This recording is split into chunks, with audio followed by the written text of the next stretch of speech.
Jadi pada malam ni kita bacalah satu hikmah daripada kitab Hikam, menyentuh tentang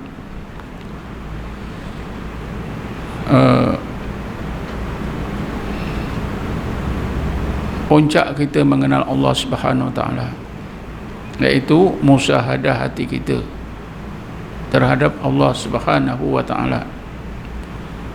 Boleh juga kita sebutkan hikmah yang saya bacakan ini ya, menerangkan tentang kedudukan yang sangat tinggi, yang sangat mulia di sisi Allah Subhanahu Wa Taala. Manusia yang benar-benar dapat mengenal Allah dengan hati, kemuliaan mereka yang begitu tinggi di dunia dan di akhirat, nikmat sebaik-baik nikmat yang mereka terima di dunia dan di akhirat. Ibnu Athilah menyebutkan begini ya, amaraka fi hadhihi dari an tandura fi makunatihi wa yaksifu laka fi tilkad dari an kamali dzatihi. Allah memerintahkan anda ni, ka tu kita boleh juga terjemahkan kamu. Biasalah dan ayat-ayat Quran pun gitu juga. Ayat-ayat Quran pun diterjemahkan kamu, walaupun asalnya ditujukan kepada Nabi, tapi maksud lafaz itu ditujukan juga kepada umatnya. Jadi kerana itu kadang-kadang kita tengok terjemahan ka itu engkau ya Muhammad, tapi diterjemahkan hendaklah kamu. Asalnya hendaklah engkau ya Muhammad, tapi diterjemahkan oleh penterjemah kau hendaklah kamu. Jadi tak salah.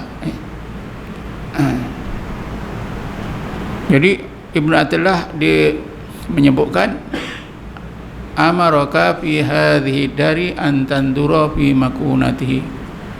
Allah Subhanahu Wa Taala memerintahkan kamu ketika kamu hidup di dunia ini supaya mengenalnya sebenar-benar kenal dengan menggunakan hati, dengan memandang dengan pandangan hati dalil-dalil mengenalnya yang tersirat di dalam semua kejadiannya. Fi makunatihi, makunat itu artinya semua kejadian ya.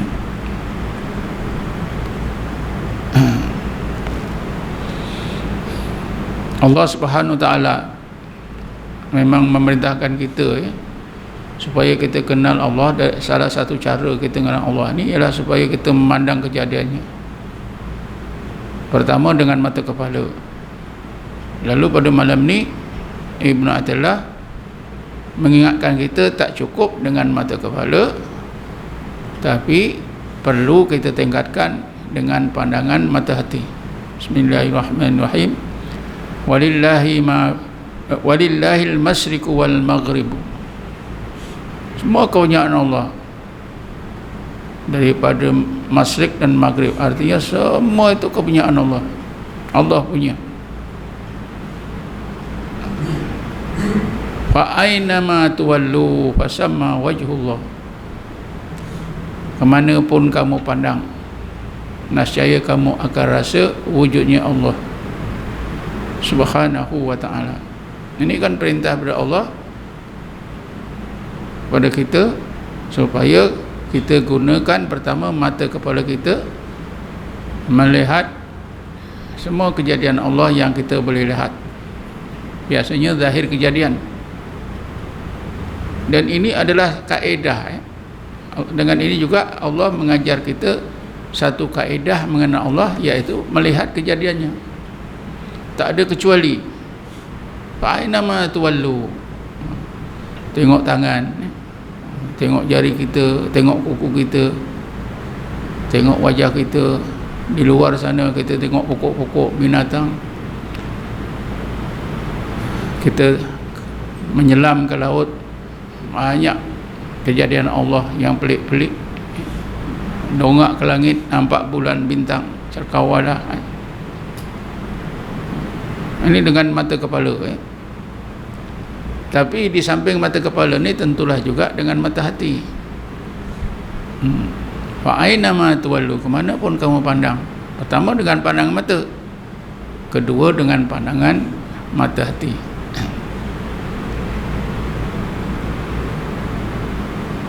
Sebab itulah di dalam Quran ada disebutkan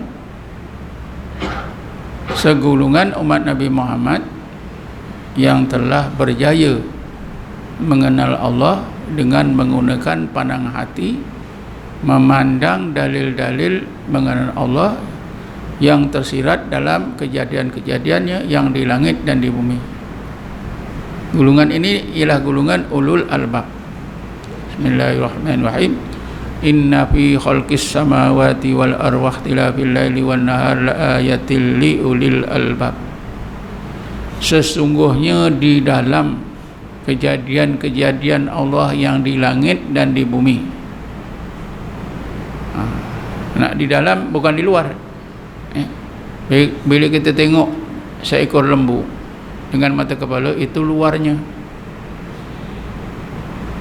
Tapi yang disebut dalam ayat ni di dalam. Inna fi, sesungguhnya di dalam kejadian-kejadian Allah yang di langit dan di bumi.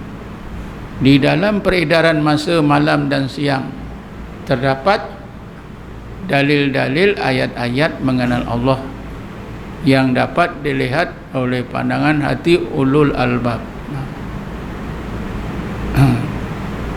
Kita ni tuan-tuan zahirnya saja pun dah untunglah. Maknanya baik, lebih baiklah banding dengan satu golongan manusia lain, orang-orang kafir. Orang kafir mereka tak dapat menggunakan pandangan mata untuk mengenal Allah. Kita alhamdulillah. Tapi itulah, sesudah kita memandang zahir kejadian dengan pandangan mata, sepatutnya kita gunakan pandangan hati memandang apa yang tersirat di dalam kejadian tadi. Dicontohkan oleh Allah ulul albab. Jadi kita perlulah menjadi ulul albab. Selagi kita belum jadi ulul albab, nampaknya apa yang kita faham, kita tak akan dapat menggunakan pandangan hati kita untuk mengenal Allah, memandang dalil-dalilnya yang tersirat dalam semua kejadian.